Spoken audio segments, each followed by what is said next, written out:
मैं doctor Lavlesh Kumar, guest assistant professor Allahabad degree college, department of political science. आज हम BA part 1 के छात्राओं के लिए विश्व के प्रमुख संविधान जो एक फर्स्ट पेपर है उसके संबंध में हम आज चर्चा करेंगे।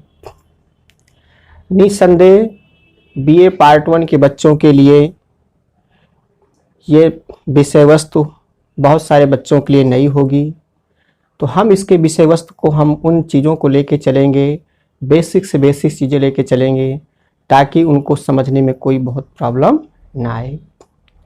इन्हीं के साथ हम इसके विषय वस्तु को भी ध्यान में रखेंगे कि इसके अंतर्गत हमें विश्व के किन किन देशों के संविधानों का अध्ययन करना होगा। तो इस समय इलाहाबाद विश्वविद्यालय इस कोरोना महामारी की वजह से कुछ सिलेबस में भी कटौती किया है। तो विश्व के प्रमुख संविधान में से जैसे हम उठाते हैं भारत का संविधान, तो भारत के संविधान में उसकी विशेषताएं पढ़ेंगे। उसकी विशेषताएं के साथ साथ जो है उसका महत्व क्या है, उसकी संसद के गठन क्या है, मौलिक अधिकार क्या हैं, नीति निर्देशक तत्व, राज्य विधानमंडल, राष्ट्रपति का जो है कैसे चयनित होते हैं, उनके निर्वाचन की क्या प्रक्रियाएं हैं, केंद्रीय विधायिका में ही सब आएगा। इसके साथ साथ जो भी विषय वस्तु में दिए गए हैं उन सभी चीज़ों का अध्ययन करेंगे। इसके बाद हम जो है अमेरिका के संविधान में वही विशेषताएं, वही उसके लिमिटेशंस, उसकी सीमा रेखा या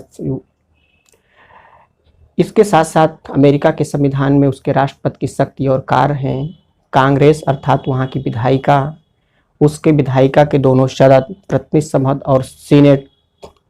इसके साथ साथ उसके राष्ट्रपति के कार्य करने की क्या स्थितियां हैं, वो वहाँ पर किस प्रकार की शासन पद्धतियां हैं और वो किस प्रकार की शासन पद्धतियां काम करती हैं।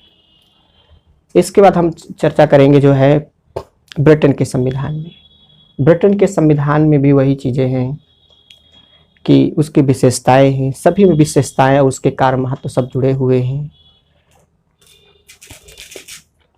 और भारत हो गया, ब्रिटेन हो गया, अमेरिका हो गया,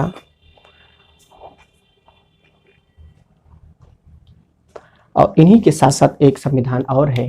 उन सभी संविधानों की हम चर्चा करेंगे। अब हम इसमें देखते हैं कि यदि हम चर्चा करते हैं कि भारतीय संविधान के संबंध में, तो भारतीय संविधान की उन मूलभूत बेसिक चीज़ों को उठा के देखते हैं ताकि हमारे बहुत सारे बच्चे ऐसे भी आए हैं, स्टूडेंट जो है जो साइंस ग्रुप से भी बिलोंग करते हैं, तो ऐसे स्थितियों में जो है उनको इस विषय वस्तु के बारे में कुछ भी जानकारी हो सकता है अभी तक ना हुई हो, लेकिन इसमें कोई चिंता की बात नहीं है। जो भी चीज़ें होंगी हम उन आधारभूत चीज़ों को लेकर हम चर्चा करेंगे और बहुत सहज और सरल भाषा में पढ़ने का प्रयास करेंगे ताकि सभी छात्रों के समझ में आए। अब हम बात करते हैं कि संविधान की, भारतीय संविधान। जब हम संविधान की बात करते हैं तो संविधान में मुख्यतः जो भी है तो उसमें किस 3 चीजों का वर्णन किया गया है: राज्य, सरकार और व्यक्ति। अर्थात स्टेट क्या हो, हमारा स्टेट किसे कहेंगे या किस प्रकार का होगा, गवर्नमेंट कैसे होगी, गवर्नमेंट में के अंतर्गत कौन आएगा, राज्य को हम कैसे डिफाइन करेंगे, और व्यक्ति उसमें उस संविधान के अंतर्गत व्यक्ति की क्या भूमिका है, क्या रोल है। इन सभी चीज़ों को पहले हम परिभाषित करेंगे ताकि हम उसके जो है लिमिटेशंस को समझ सके, उनके जो है एक जो है सीमा को समझ सके कि क्या है। संविधान लिखित कानून और नियमों का वह संग्रह है जिसके माध्यम से सरकार के विभिन्न अंगों अर्थात कार्यपालिका, व्यवस्थापिका और न्यायपालिका के संबंधों का अध्ययन किया जाता है। इसके साथ साथ अब हम पूरे संविधान में भी बात करेंगे तो इसमें संविधान में राज्य क्या है, सरकार किसे कहेंगे, उस व्यक्ति का क्या रोल है। ऐसी स्थितियों में हमें एक एक तरीके से समझना पड़ेगा कि इसमें क्या है पूरे। और जो संविधान होता है, तो ये संविधान किसके लिए होता है? राज्य के लिए होता है। संविधान राज्य के लिए होता है, ना कि व्यक्ति के लिए। क्योंकि राज्य क्या करेगा? अब राज्य से अगर हम बात करें कि राज्य किसे डिफाइन करेंगे, राज्य के अंतर्गत क्या होगा? एक ये आज की जो क्लास है बहुत बेसिक और कंसेप्चुअल क्लास इसको हम कह सकते हैं, इंट्रोडक्शन ऑफ इंडियन कॉन्स्टिट्यूशन, भारतीय संविधान के परिचय के रूप में उन चीजों को उठा के रखेंगे जिसके माध्यम से हम समझ सकें। क्योंकि जब तक छात्र के मन में उन वर्ड टर्मिनोलॉजी को हम नहीं समझ पाएंगे, शब्दों की जो है, तब तक हम ये नहीं समझ पाएंगे कि व्यक्ति क्या है, राज्य क्या है, गवर्नमेंट क्या है। ठीक है, तो इसके संबंध हम समझे कि राज्य किसे कहेंगे, व्हाट इज द स्टेट, राज्य क्या है। अब हम इसको कैसे डिफाइन करें कि राज्य क्या है? तो राज्य के अंतर्गत 4 तत्वों को रखेंगे, 4 एलिमेंट ऑफ स्टेट।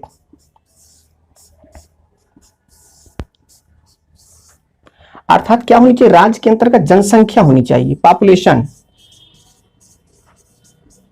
जनसंख्या होनी चाहिए। दूसरी राज्य की क्वालिफिकेशन है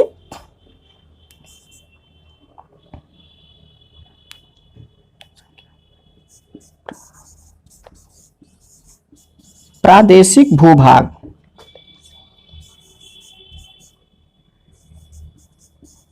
प्रादेशिक भूभाग, सरकार और संप्रभुता।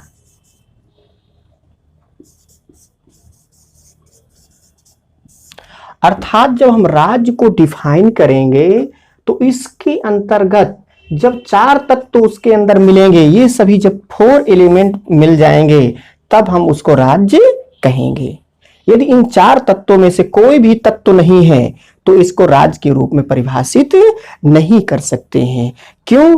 क्योंकि राज्य के भाई अगर कोई क्षेत्र है, जनसंख्या है भाई, तो उसमें कोई प्रादेशिक भूभाग नहीं है, उसमें कोई संगठित सरकार नहीं है। यदि इन सभी के साथ है तो उसमें क्या है? संप्रभुता नहीं है। तो अगर संप्रभुता नहीं है तब भी हम इसको राज्य नहीं कहेंगे। अर्थात इनकी, क्योंकि उस संप्रभुता, अब इन सभी तत्वों में से सबसे महत्वपूर्ण तत्व क्या है? संप्रभुता या सॉवरेनिटी है। क्योंकि संप्रभुता राज्य की वह शक्ति है जिस शक्ति का प्रयोग करते हुए राज्य अपने आंतरिक और बाह्य कार्यों को जो है आंतरिक और बाह्य कार्यों को क्या करता है? संपादित करता है, अर्थात संपन्न करता है।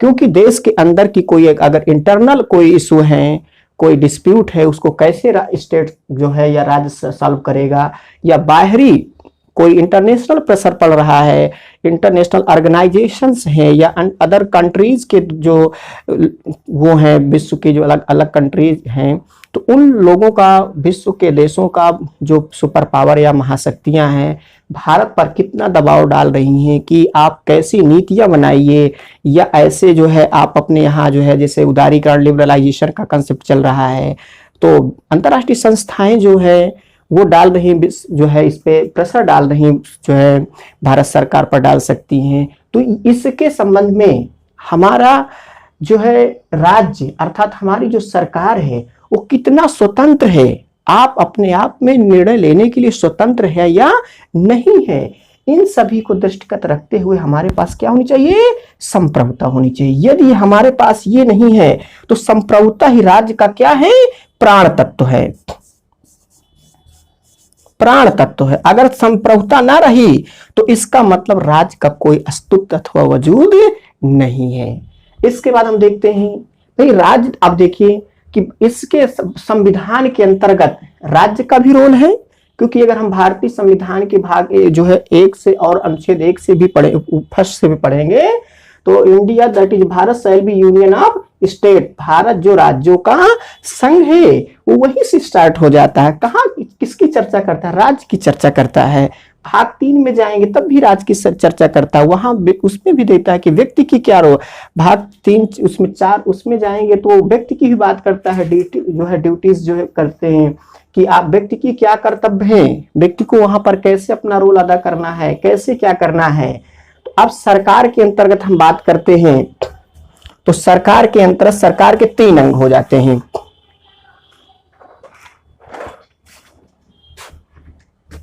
सरकार के 3 अंग,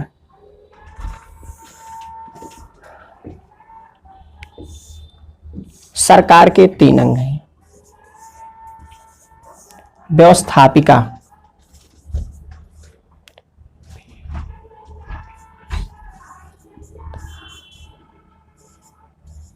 व्यवस्थापिका या विधायिका भी कह सकते हैं।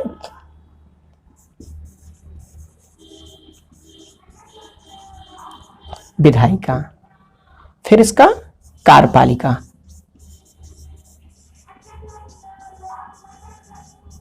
कार्यपालिका, और तीसरे नंबर पे आ जाएगा न्यायपालिका।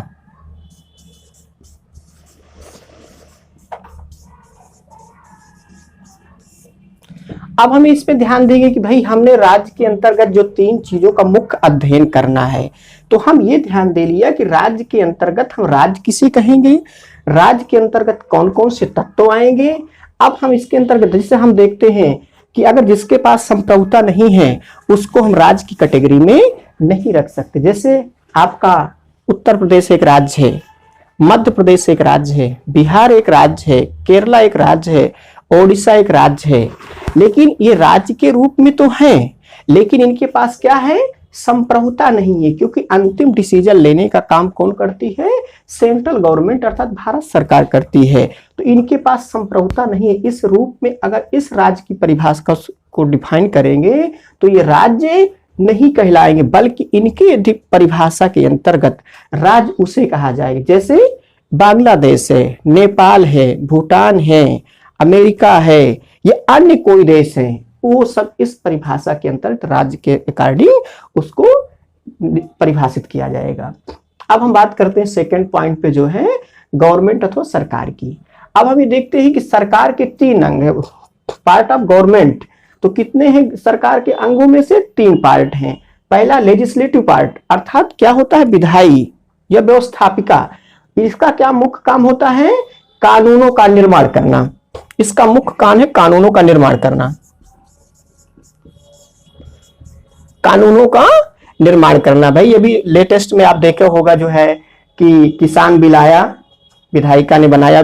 केंद्रीय जो है हमारे देश के केंद्रीय विधायिका का नाम है संसद। उस संसद के दोनों अंगों से पारित होकर के राष्ट्रपति के साइन के बाद जब कानून कोई फाइनल आता है तो वही विधायिका, उसका किसका काम है, विधायिका का। तो विधायिका ने जो कानून बनाया जो है, अब किसान बिल ले आई है, किसान बिल के नाम पर जो है जो लोग अपना मत है, क्योंकि लोकतंत्र है, उस लोकतंत्र में जो है अब उसको जो है फंडामेंटल राइट भी दिए गए हैं। उन फंडामेंटल राइट का भी उपयोग करते हुए संवैधानिक तरीके से आप अपने जो है किसी से विरोध भी दर्ज करवा सकते हैं, लेकिन हिंसात्मक घटनाओं को आप अंजाम नहीं दे सकते हैं। तो व्यवस्थापिका का मुख्य काम क्या है, कानूनों का निर्माण करना। इसके बाद कानून अर्थात व्यवस्थापिका या विधायिका के द्वारा बनाए गए कानूनों को लागू करने का काम किसको करती, एग्जीक्यूटिव बॉडी अर्थात कार्यपालिका करती है। इसके बाद इसके द्वारा बनाए गए कानून और इसके द्वारा लागू किए गए कानूनों की समीक्षा करने का काम किसका होता है, जो है न्यायपालिका का होता है।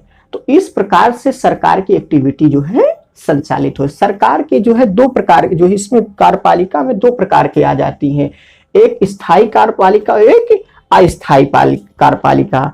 तो जो स्थायी कार्यपालिका होती है, तो जैसे ब्यूरोक्रेट, जो मान लीजिए एक बार सिलेक्शन लेने के बाद आईएएस से लेकर के 4th क्लास का कर्मचारी जो किसी डिपार्टमेंट के होते हैं, उस नौकर जो है कार्यपालिका के स्थायी सदस्य में आते हैं। ठीक है, कार्यपालिका के स्थायी सदस्य में आते हैं। और इसी में जो है अस्थायी सदस्य में कौन आते हैं, अस्थायी में जो आते हैं मंत्रीगण, मंत्री प्रधानमंत्री जो है। ठीक है,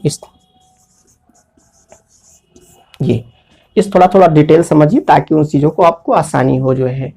अब इसमें क्या है कि कार्यपालिका का जो है इसमें 2 भागों में बांटते हैं, एक स्थायी कार्यपालिका और एक जो है अस्थायी कार्यपालिका।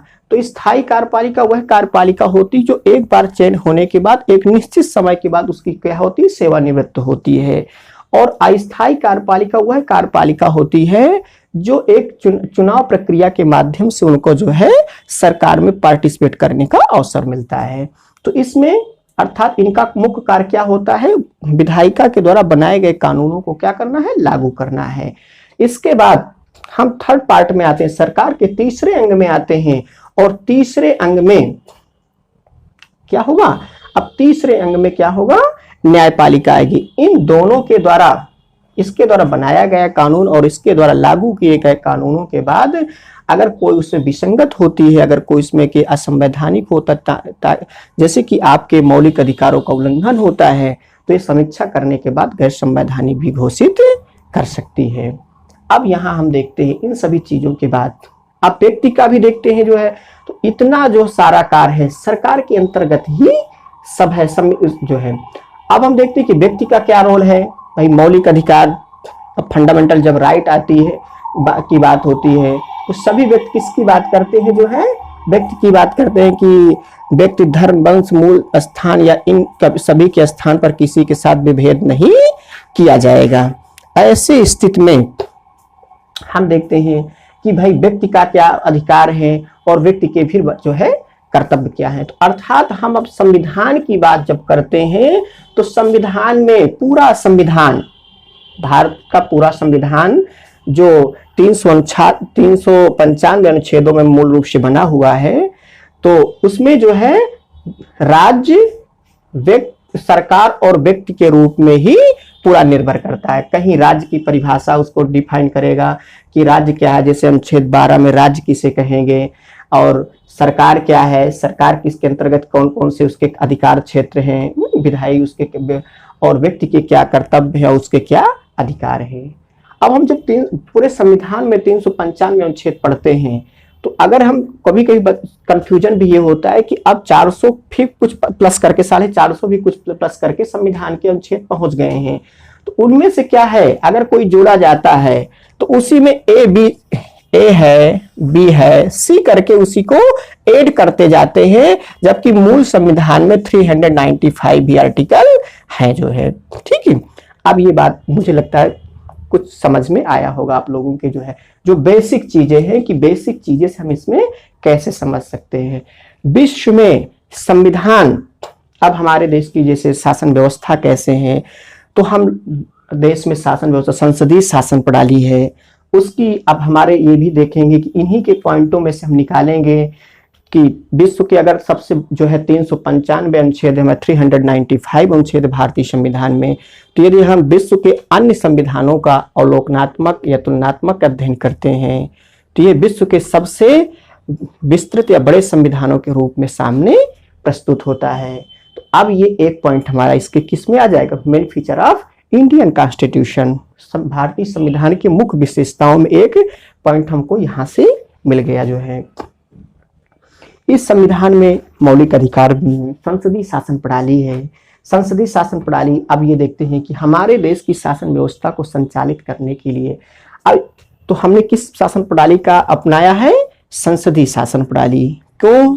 क्योंकि हम ब्रिटेन के एक साम्राज्यवाद और उपनिवेशवाद के रूप में यहाँ पर काम जो है, जो उपनिवेशवाद के रूप में थे जो है भारतीय, तो उसमें क्या था कि भारत जो इंग्लैंड में जो शासन व्यवस्था थी, अंग्रेजों ने उसी शासन व्यवस्था को भारत में भी एक अपने रूप में शासन व्यवस्था का संचालन करते थे। तो इंग्लैंड में संसदीय शासन व्यवस्था थी, उस संसदीय शासन व्यवस्था के माध्यम से भारत में भी अंग्रेजों ने संसदीय शासन व्यवस्था का जो है माध्यम से शासन व्यवस्था का संचालन करते थे। अब हम देखते हैं कि संसदीय शासन व्यवस्था किसे कहेंगे। संसदीय शासन व्यवस्था वह शासन व्यवस्था होती है या शासन प्रणाली होती है जहां पर कार्यपालिका विधायिका अर्थात संसद के निम्न सदन के प्रति उत्तरदायी होती है, उसे संसदीय शासन प्रणाली कहते हैं। और एक दूसरी शासन प्रणाली होती है अध्यक्षात्मक शासन प्रणाली। अध्यक्षात्मक शासन प्रणाली वह शासन प्रणाली होती है जहां पर कार्यपालिका विधायिका अर्थात संसद के किसी भी सदन के प्रति उत्तरदायी नहीं होती। जैसे अमेरिका में क्या है, अध्यक्षात्मक शासन प्रणाली है। भारत में संसदीय शासन प्रणाली है। ब्रिटेन में संसदीय शासन प्रणाली है। अगर किसी संबंधित व्यक्तिगत और सामूहिक रूप से क्या होती है, ये उत्तरदायी होती है। अगर कोई भी घटना घटती है तो उसके लिए संबंधित विभाग या मंत्री को क्या होगा, सामूहिक रूप से उसको जवाब देना पड़ेगा कि आपके रहते हुए ऐसा क्यों घटनाएं घटी जो है। ठीक है, तो इसमें देखेंगे।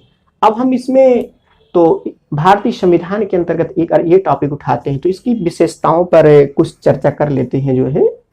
अब मुझे ऐसा अनुभव हो रहा है कि जो भारतीय संविधान के बेसिक चीजों की हम जानकारी देना चाह रहे थे कि सरकार क्या है, राज्य क्या है, व्यक्ति क्या है, इन सभी के बारे में कुछ संक्षिप्त जो है एक तरह से जो है मेंटल जो है रूप से क्या मानसिक रूप से कुछ थोड़ा जो है स्थायित्व तो पड़ा होगा कि हाँ हमको किन वर्डों को लेकर के इसमें अंडरस्टैंडिंग लानी है, कैसे शब्द आएंगे, कैसे वर्डों की टर्मिनोलॉजी होगी। हम इसमें ये भी देखेंगे कि इसकी विशेषताओं को हम कैसे काउंट करेंगे। ठीक है, उन विशेषताओं को हम चर्चा करते हैं।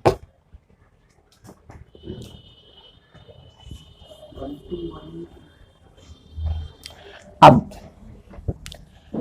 भारतीय संविधान की विशेषताएं।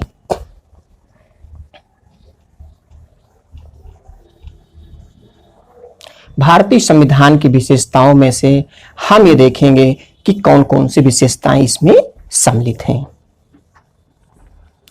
भारतीय संविधान की जैसे हमने चर्चा किया जो है कि भारत के संविधान में 395 अनुच्छेद है, 395 आर्टिकल है।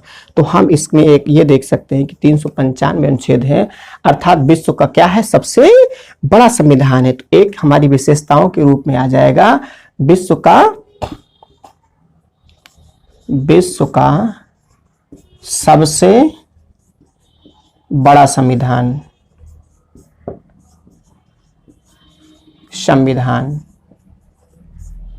अब ये विश्व का, क्योंकि हमारे संविधान में जो है 395 अनुच्छेद है, 12 अनुसूचियां हैं और 22 से लेकर के 26 भाग भी पहुंच गए। अर्थात जो विश्व विस्तृत संविधान के रूप में हमारे भारतीय संविधान से बड़ा विश्व का कोई भी संविधान नहीं है। भारतीय और दूसरी विशेषता में जोड़ सकते हैं, हमने बताया कि संसदीय शासन प्रणाली, अर्थात भारतीय संविधान में दूसरी विशेषता क्या जोड़ सकते हैं, संसदीय शासन प्रणाली।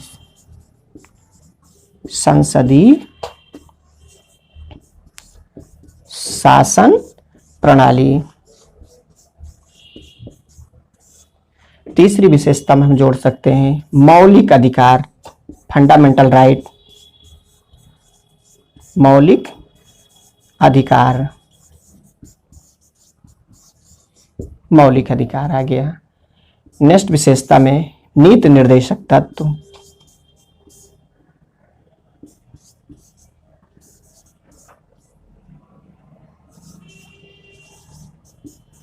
निर्देशक तत्व, नीति निर्देशक तत्व। नेक्स्ट विशेषताएं में एकल नागरिकता,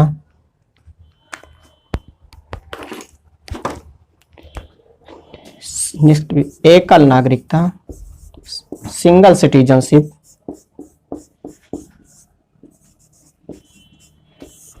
एकल नागरिकता, संविधान, एकीकृत न्याय व्यवस्था,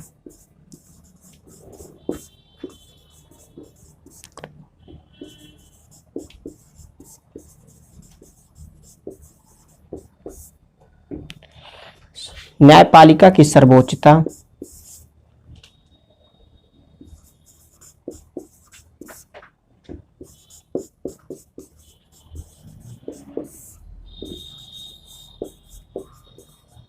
सर्वोच्चता,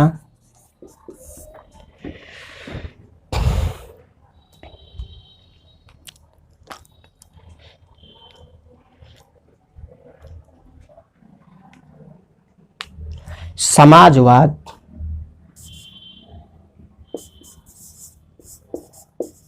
लोकतांत्रिक समाजवाद कहेंगे इसको, हम पूरा कहेंगे लोकतांत्रिक समाजवाद। ये भी हमारी विशेषताएं हैं, लोकतांत्रिक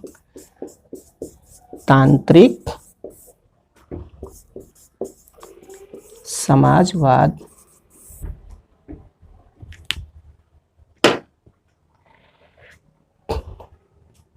लोकतांत्रिक समाजवाद। नेक्स्ट पॉइंट जो भी अपना डाल लीजिए, पंथ निरपेक्ष,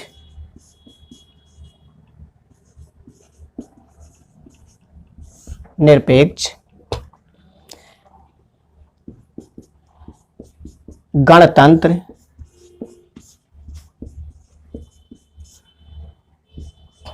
गणतंत्र हो गया।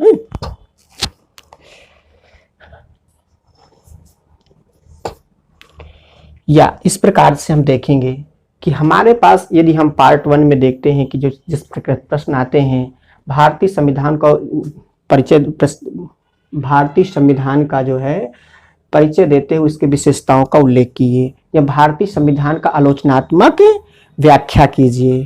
तो यदि हम विशेषताओं की बात करते हैं तो हमें इन सभी विशेषताओं में किसी भी चीज को हमें लेकर के उसको बहुत रटने की जो सोच है, हम लोग जो इंटर से लेकर के रटते हुए चले आए हैं कि ये डेट कैसे है, तो इस प्रकार से रटने की स्थितियों को कम करना है और समझने का ज्यादा प्रयास करना है।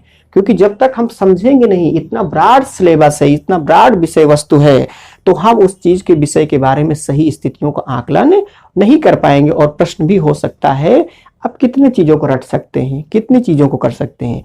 तो यहाँ पर सभी चीजों को समझने का प्रयास करिए और इसलिए समझिए ताकि उसके हर स्थिति को धीरे धीरे हम क्लियर करते चले सके जो है। तो अब देखते हैं हम अगर जो हम अपने बैकग्राउंड समझाया था, तो हो सकता है जिन चीजों को हमने लेकर समझाया, तो हम देख रहे हैं कि विश्व का सबसे बड़ा संविधान, विश्व का जब सबसे बड़ा संविधान है, संसदीय शासन प्रणाली है, ये भी हमारे भारतीय संविधान की एक विशेषता है। जैसे हमने उसको परिभाषित भी किया कि इसको कैसे जो करेंगे ना। अब जैसे मान लीजिए मौलिक अधिकार है, नीति निर्देशक तत्व तो हमारे संविधान के अंग के रूप में एकल नागरिकता है, एकीकृत न्याय व्यवस्था है, न्यायपालिका की सर्वोच्चता है, लोकतांत्रिक समाजवाद है, पंथ निरपेक्ष है, गणतंत्र है। तो इन आधार पर हम देखेंगे तो बहुत सारी विशेषताएं हमारे सामने स्वतः निकल के आ रही है।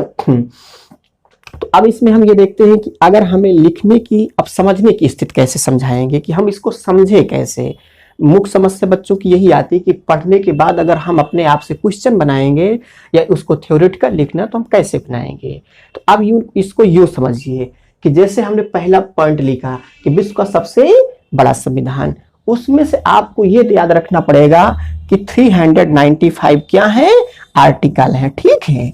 इसके कितने हैं, कितने पार्ट हैं, ठीक है, कितने भाग, 12 भाग हैं, ठीक है, जो है सॉरी 12 नहीं, पार्ट भाग जो है इसमें जो है 22 भाग हैं और 26 तक गए हैं। अब इसमें शेड्यूल्स कितने, अनुसूची कितनी है, 12 अनुसूची है, ठीक है, जो है ये चीज आपको कंफर्म जो है याद रखना होगा। अब इसमें ये समझिए कि थ्योरी हम कैसे बनाएंगे। तो अब हमको पता है कि हम किस संविधान की चर्चा डिस्कशन कर रहे हैं, भारतीय संविधान की। तो अब हम थ्योरी बनाने का तरीका ये बताएंगे कि हमें अब इसको हेडिंग के रूप में अगर विस्तृत करके क्वेश्चन को लिखना है तो ये कहेंगे भारतीय संविधान विश्व का सबसे विस्तृत और बड़ा संविधान है, जिसमें 395 अनुच्छेद, 22 भाग और 12 अनुसूचियां हैं। इस प्रकार करते हुए इस जो विश्व के अन्य देशों के सबसे विस्तृत संविधानों की श्रेणी में आता है। अब जब इसको लिखेंगे तो अब इसके आधार पर आपका 3-4 लाइन स्वतः कंप्लीट हो गए। ये आपका पॉइंट। दूसरा पॉइंट पे आई संसदीय शासन प्रणाली। अब इसे हमने बताया कि संसदीय शासन प्रणाली किसे कहेंगे। संसदीय शासन प्रणाली वह शासन प्रणाली होती है जिसमें कार्यपालिका विधायिका के निम्न सदन अर्थात लोकसभा के प्रति उत्तरदायी होती है। उसे क्या कहते हैं, संसदीय शासन प्रणाली कहते हैं। और तो यही चीज है, अब आपको यही डिफाइन कि संसदीय शासन प्रणाली, तो भारतीय संविधान में संसदीय शासन, तो इस प्रकार से आप उसको लिखिए। मौलिक अधिकार को इसी तरह बनाइए, इसी बेस पे आपको सभी चीजों में काउंट करना है। और हम आज के जो है इस टॉपिक पे इतने चर्चा करेंगे। नेक्स्ट वीडियो में जैसे बनाएंगे तो यहाँ पर जो छोटा हुआ उन चीज़ों को उल्लेख करने का प्रयास करेंगे। और नेक्स्ट टाइम में जो चीज़ें अगर हमें लग रहा है कि इसमें हमें और अभी सुधार की ज़रूरत है तो इसमें हम नेक्स्ट टाइम पे और इसको अच्छा करके जो है प्रयास करें, अच्छा करने का प्रयास करेंगे। Thank you so much.